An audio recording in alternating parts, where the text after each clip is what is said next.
할렐루야. 주님의 이름으로 우리 서강 여러분들을 진심으로 사랑합니다. 예, 감사합니다. 우리 서로 인사하겠습니다. 잘 오셨습니다. 사랑합니다. 회복시킵시다. 예, 잘 기억이 안 나는 것 같은데 예, 잘 오셨어요. 그리고 너무나도 사랑합니다. 그리고 우리가 회복된 것을 감사하며 다시 회복시키는 놀라운 은혜가 있어지기를 주의 이름으로 축원합니다. 예, 오늘은 광복 76주년을 맞이하는 날입니다. 아주 딱 15일 날 어떻게 그렇게 잘 맞췄는지 모르겠습니다. 그래서 76주년을 맞이해서 어떤 마음으로 살까? 여러분 생일을 맞이할 때마다 이제 나이가 들면 어떤 마음으로 살아야 되는가 생각하지요. 이제까지 살아온 것 하나님의 은혜이고 또한 지금도 사는 것이 하나님의 은혜지만은 앞으로 어떻게 살아야 될 건가를 생각하지 않습니까? 우리 76주년이면 76살이죠. 해방된 지 광복 76주년을 맞이해서 오늘 말씀을 통해서 은혜 받는 시간 되시기를 주의 이름으로 축원합니다. 이스라엘 역사와 한국의 역사가 비슷합니다. 풍속도 비슷하고 역사도 그렇게 비슷합니다. 오늘 본문의 말씀은 여호와 하나님께서 하나님의 산 호렙에서 모세에게 애굽에 있는 이스라엘 백성들의 학대와 고통의 부르짖음을 들으시고 그들을 애굽인의 손에서 건져내시기 위하여 그들을 그 땅으로 아름다운 땅, 젖과 꿀이 흐르는 가나안 땅으로 인도하기 위해서 모세를 보내요. 하나님의 백성 이스라엘 자손을 애굽에서 인도하여 내리라는 말씀입니다. 8월 15일은 우리가 36년 동안 일본의 속국으로 되었다가 1945년 8월 15일 해방된 지 76주년 되는 기념 광복 기념 주일입니다. 우리나라는 36년 동안 나라를 잃었습니다. 그러나 이스라엘 백성들은 애굽에서 430년 동안 거주하면서 모세에 의해서 출애굽하고 가나안 땅을 정복할 수 있었습니다. 가나안 땅을 정복한 후에 통일된 이스라엘 나라가 되었지요. 그런데 얼마 지나지 않아서 북이스라엘과 남유다로 나뉘어지었다가 아수르와 바벨론에 의해서 포로로 잡혀가서 우리나라보다 2배나 70년 동안 포로 생활을 하게 되었죠. 그래서 포로 생활을 하고 이제 돌아와서 끝난 것이 아니라 그 후에 그 예수님이 오시기 전 70년 전부터 로마의 속국이 되었습니다. 그래서 그들은 나라도 없고 조국도 없이 디아스포라로 온 세계에 유랑민으로 떠돌아 다녔습니다. 2차 대전 후 1948년 5월 14일에 영국이 위임 통치를 끝나고 이제 본국으로 중동에서 영국으로 철수할 때에 유대 국가 지도 건국 기념 의장이었던 벤구리온이 이스라엘의 서울인 텔아비브에서 이스라엘 건국을 선언하기까지 약 2000년 동안 유랑 생활을 나라가 없이 살았습니다. 그래서 이 이스라엘 백성들은 세계 각처에 흩어져서 2000년 동안 흩어져 나라가 무엇인지 알 수 없을 정도로 희미해진 시간들이었습니다. 2000년 동안 이스라엘은 그들의 힘으로는 도저히 해방, 자유를 얻을 가능성이 전혀 없는 상황에서 하나님의 은혜로 이스라엘을 다시 가나안 땅으로 돌아오게 된 것이죠. 그렇습니다. 우리나라도 마찬가지로 36년 동안 일본에게 속국으로 있어서 아무것도 할 수 없었었는데 하나님의 은혜로 우리가 자유함을 얻게 된 것입니다.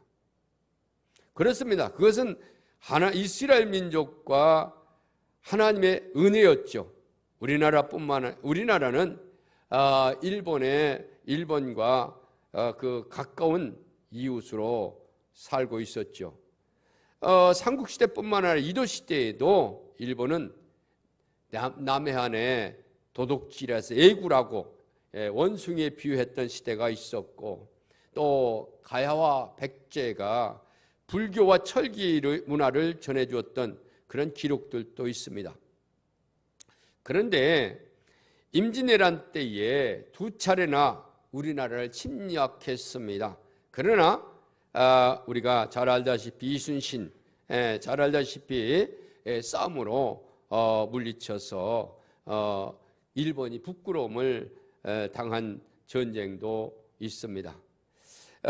아카히토 일본 왕이 지난 2001년도에 무련왕릉 소녀 디카노니 하가사가 일본 초대 왕인 진무천왕을 낳았기 때문에 나는 백제의 피를 가지고 태어났다라고 언급해서 파란 그 파문을 일으킨 사건이 있습니다.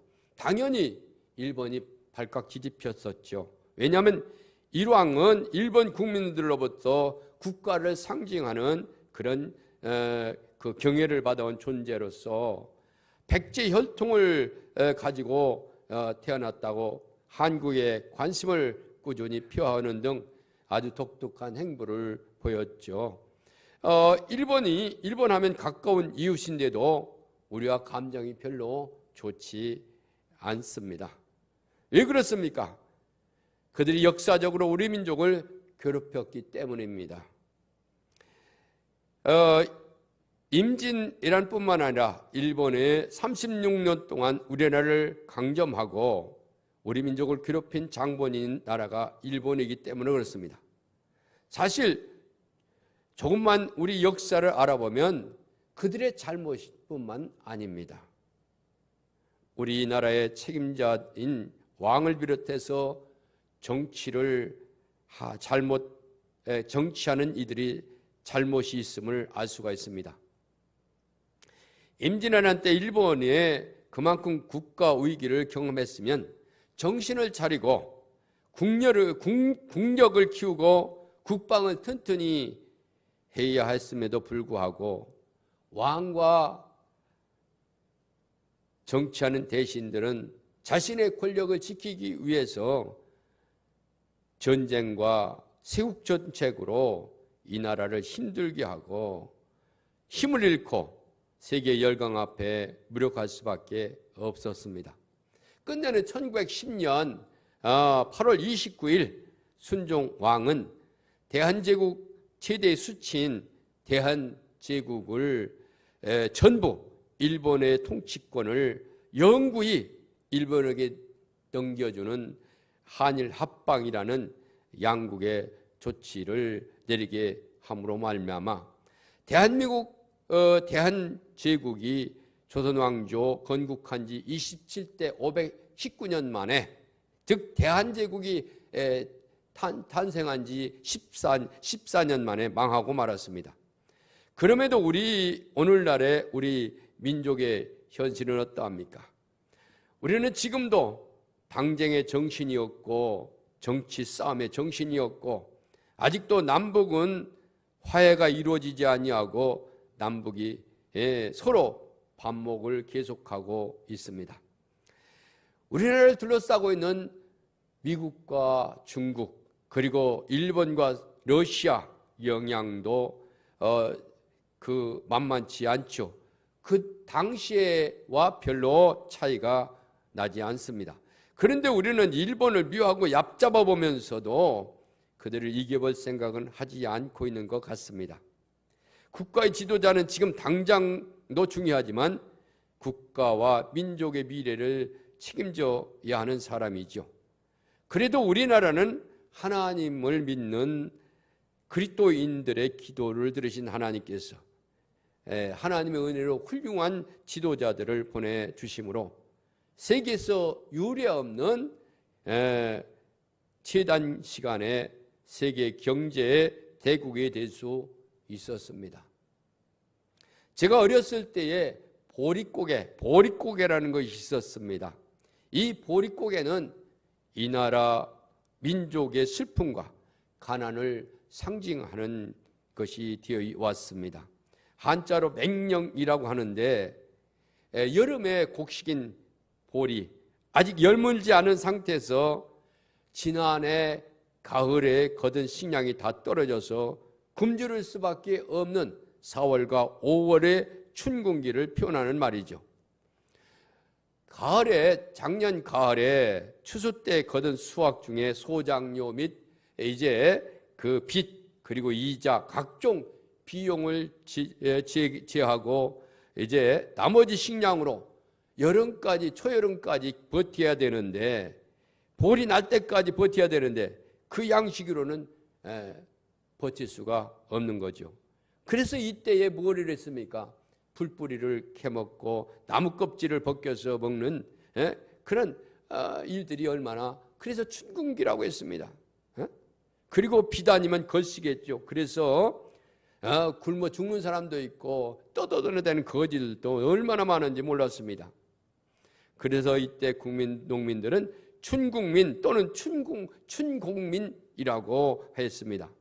그러던 나라가 이제 집집마다 자동차가 한 대씩 있고, 아니 2대씩도 있는 집들도 있고, 이렇게 아주 부유한 나라로, 부러울 것이 없는 나라로 되었습니다. 그러면 어떻게 해야 합니까? 다시는 힘이 없어 에세의 국권을 물려주는 치욕스러운 역사를 반복하지 말아야 합니다.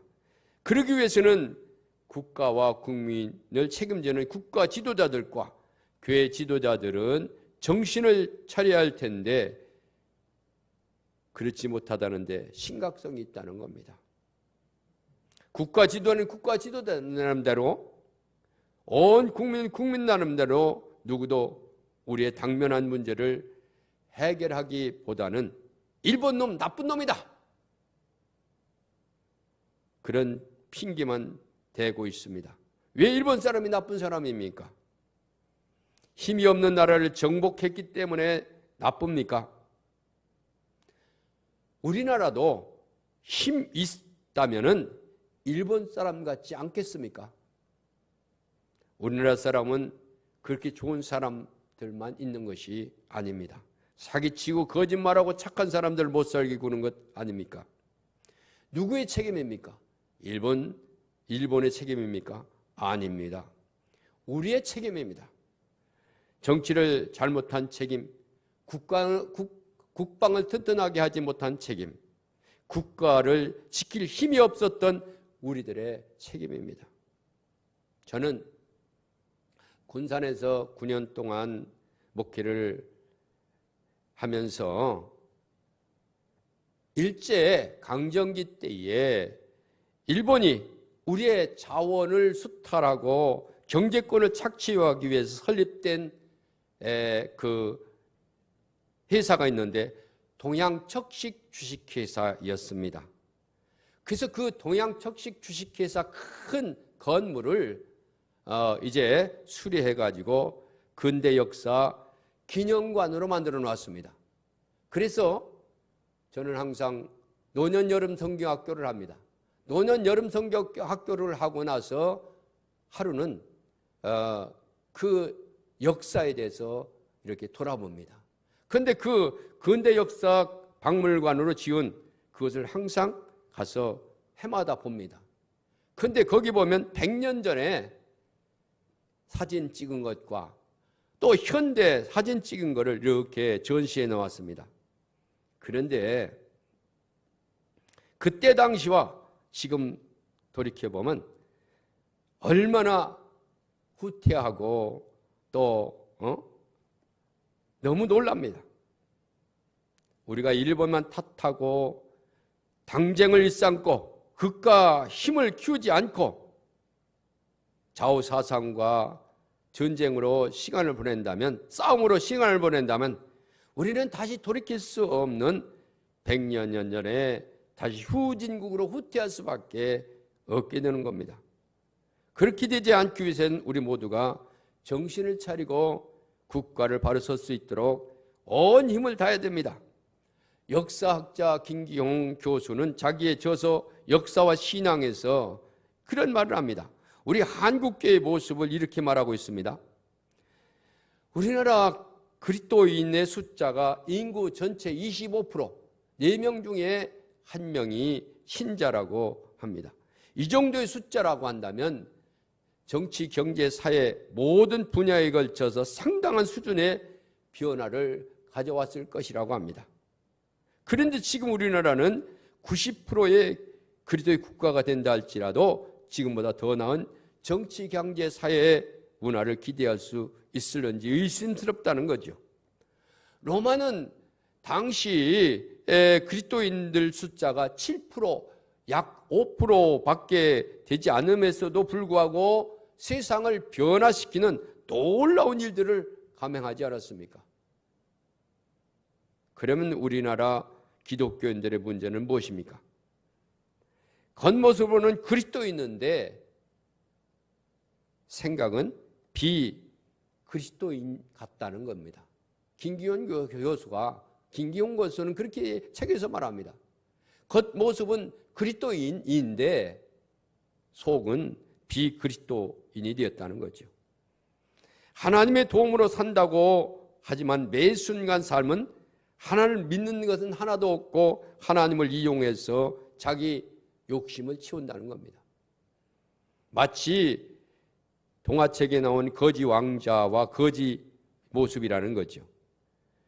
거지의 모습이라도 왕자였지만은 거지는 왕자의 모습이라도 여전히 거지라는 겁니다.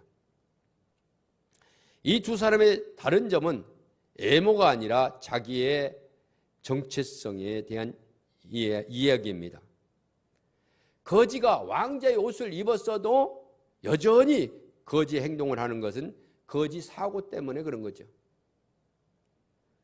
오늘날 그는, 김기용 교수는 말하기를, 오늘날 하늘의 왕자의 모습을 한 거지들이 얼마나 교회에 차고 넘치고 있는지 모른다는 겁니다. 하늘의 왕자, 근데 거지라는 거죠. 교인들과 지도자들의 추한 모습을 지적한 글입니다. 한국교회 대부분 영혼구원이라는 미명 아래 자신의 부와 교회, 집 불리기에 관심을 가졌지 자기 자신의 악이나 불의에 대해서는 무관심하다는 겁니다. 그리스도인의 첫째 목표는 영혼구원입니다. 그러나 우리가 교회가 있기까지 영혼구원에만 온 힘을 다하는 것은 아니라는 거지요. 영혼구원을 사랑하는 만큼 그 사랑이 자신을 태워서 사회의 어두운 곳을 비추고, 영혼을 사랑하는 만큼 그 사랑이 자신을 녹여 사회 부패한 곳에 소금과 빛의 역할을 감당하는 것이죠. 그런데 과연 한국교회와 지도자들이 세상의 빛과 소금의 사명을 얼마나 감당하고 있느냐는 거죠. 제가 어렸을 때에는 성경책을 무료로 주었습니다. 영국에 성공해서 한글로 번역해서 무료로 나눠주었습니다. 그런데 지금은 성경이 제일 비싼 책이 되고 있습니다. 왜 그렇습니까? 책을 가지고 장사를 하기 때문입니다. 성경은 분명히 말하고 있습니다. 누구든지 하나님을 사랑하라 하면서 그 형제를 미워하거늘 거짓말하는 자니 보는 바 형제를 사랑하지 아니하는 자는 보지 못하는 바 하나님을 사랑할 수 없느니라. 우리가 이제 계명을 주께 받았나니 하나님을 사랑하는 자는 또한 그의 형제를 사랑할지니라고 요한 1서 4장에 말씀하고 있습니다. 사도 바울은 또한 뭐라고 했습니까? 각 사람 위에 있는 권세들에게 복종하라. 권세는 하나님께로부터 나지 않음이 없나니 모든 권세는 다 하나님께로부터 정하신 바니라고 말하고 있습니다. 국가의 존재와 권력을 하나님께 부여받았다고 인정하고 있습니다. 분명히 세상 나라 권세는 하나님께로부터 나온 것입니다. 이 말씀은 세속 권세가 하나님에 의해 세워졌기 때문에 국가의 목적은 그 권력을 유지하는 데 있는 것이 아니고 하나님의 뜻을 수행해야 하는 데 있다는 것을 말하는 거죠. 다시 말해서 모든 통치자는 그 자신이 하나님 아래에 있다는 것을 깨닫고 선하신 하나님의 뜻에 순종해야 한다는 겁니다. 국가에 대한 하나님의 뜻이 정의를 실천하는 것이며 모든 악을 방지하고 인간의 생명을 존중히 여기는 것이며 하나님 뜻이 이루어지는 나라가 되도록 해야 한다는 거죠. 그럼에도 국가 권력자들은 나라와 국민보다는 자기의 영화와 안위만 위하다가 국가를 잃은 극치를 당하게 된 것이죠.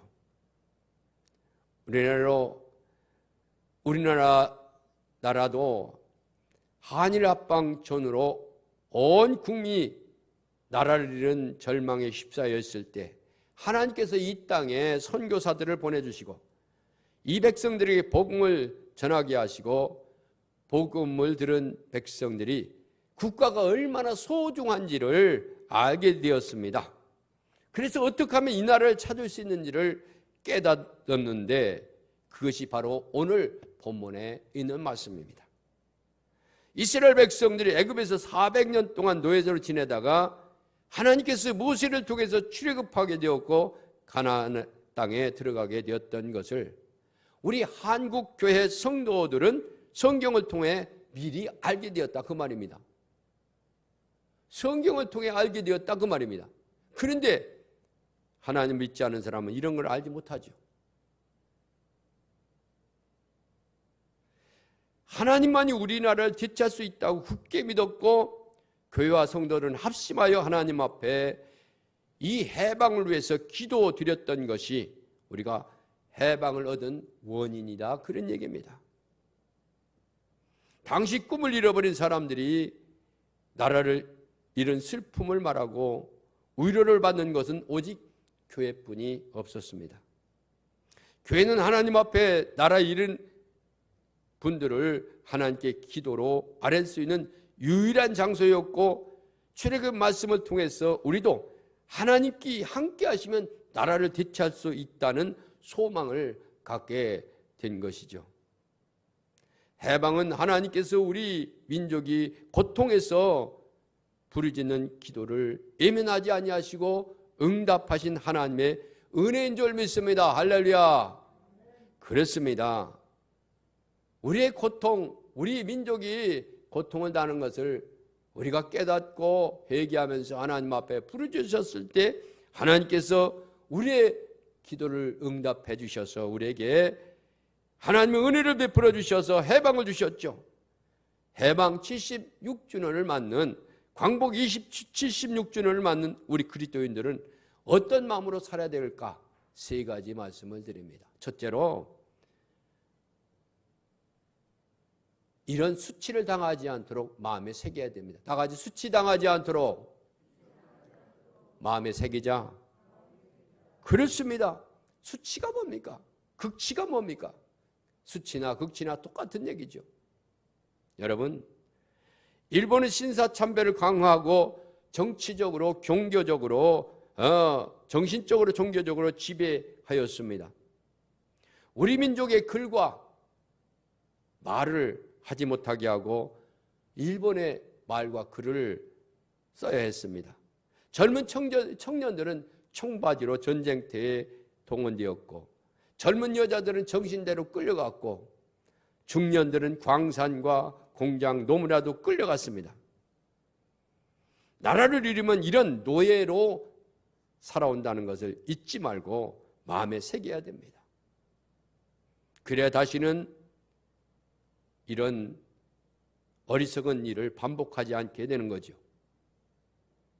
시편 71편에 여호와여 내가 주께 피하오니 내가 영원히 수치를 당하지 않게 하옵소서.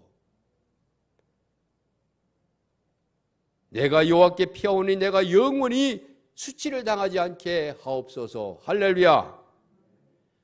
다시 또 수치당하지 않도록 마음에 새겨야 됩니다. 그 다음에 하나님의 은혜를 마음에 새겨야 됩니다. 다 같이 하나님의 은혜를 마음에 새기자.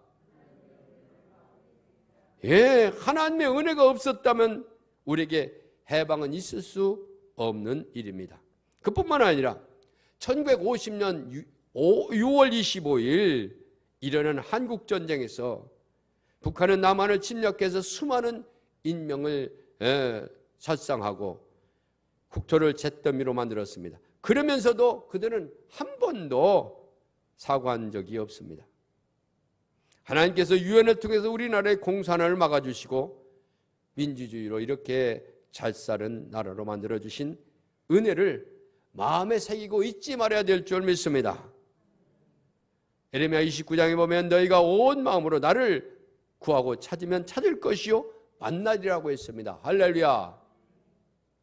그래요. 하나님의 은혜를 마음에 새겨야 됩니다. 수치를 마음에 새길 뿐만 아니라 하나님의 은혜를 새기고 무엇보다도 하나님을 믿는 믿음의 마음을 새겨야 돼요. 다 같이 믿는 믿음의 마음을 새기자. 그렇습니다.